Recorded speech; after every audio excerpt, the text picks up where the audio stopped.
Hey guys, welcome back to another Sports Hub. I'm Grant Boziacki. I'm Ryan Edwards.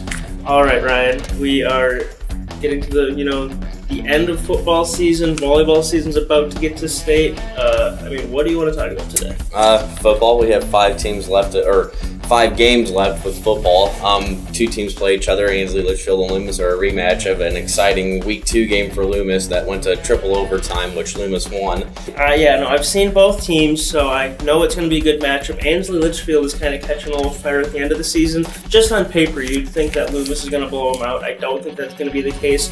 Loomis seems to be struggling just a little bit. If we look back to last week against North Central, they should have won by a lot more than they did.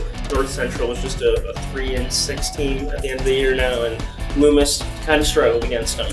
Whereas Ainsley, Litchfield, Brady, Rhodey, they got a shot. And then the other game you are going to be at is Alma and Palmer.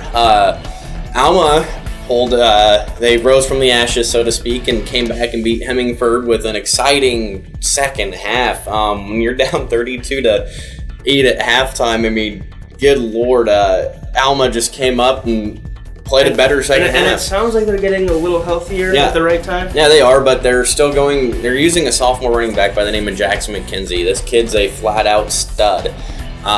He is their leading rusher, their leading receiver, and leading tackler on defense. So he's a player that you have to look out for when you're watching that game. I don't think either of us know a whole lot about Palmer, but what are they going to have to do to win? They're going to have to control their passing game and get pressure on their quarterback. The one thing I learned, and I've looked at through their roster, you can't gauge how good a team is or how big a team is, but they only have 17 players on their team, so they can't afford to have anybody get hurt because, an 8-man, every player is vital. And Alma is getting healthier. They did get one of their top running backs back. They got Parker Janicek back this past week, so that should help them and as the season progresses. And then Friday we have a couple big matchups. I'm going to Omaha Northwest, and Grant's going to Wahoo to see Kearney Catholic Wahoo. Tell us about that. Hitting the road. He's seeing Kearney, I'm seeing Kearney Catholic. Both have very, very difficult matchups. Kearney probably even more difficult. Kearney's playing, and it's the unfortunate draw as the 8-9 matchup faces the winner. Omaha North is just a bear. They're really good. I don't think many people up in Omaha are worried too much about this game. Is anyone in Kearney going to give Kearney a shot?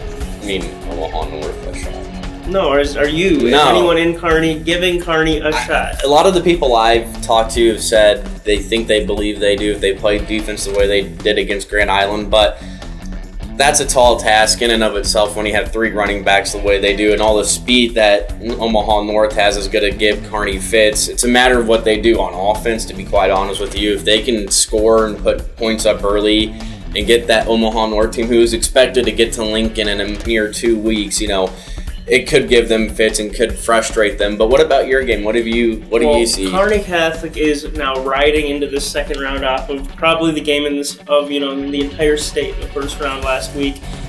SCOTUS, reigning C1 champion, trying to get into the end zone. They did not elect a field goal on the 3-yard line. They wanted to go for the win, and they got stuffed. So Kearney Catholic won by 3. They barely held them off. Now they have to face Wahoo. And it's going to be a good matchup because Kearney Catholic, dangerous offense. Wahoo, they've only given up 107 points all year. That's like 75 points less than Kearney Catholic's given up all year. So it's going to kind of see, who wins, the better defense or the better offense. Kearney Catholic, their volleyball team is continuing their rolling.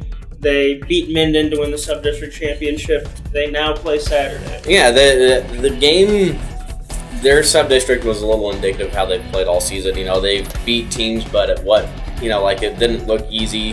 It wasn't probably the dominating star type team that we've seen so far, at least in a lot of these matches, but they are getting wins. They're 28-4 on the year, so 30-4 now. 30-4, okay. So they have, as good of a shot as anyone to win C1. And then depending on how things pan out this week, we're going to be keeping our eye on Arcadia Loop City, Southern Valley, who's having a really good year. They are 24-4, I want to say. And Ainsley Litchfield as well. Yes, Southern Valley, though, they didn't have a great year last year. This year with Samantha Quinn, Cassie Bose, they're just both playing really, really well. Bertrand's another team. Axtel's another team. We're going to keep keeping our eye on them, but you got to keep an eye, how they're doing this week. We'll be following all of them. Well, thank you guys. We'll see you next week. Yep.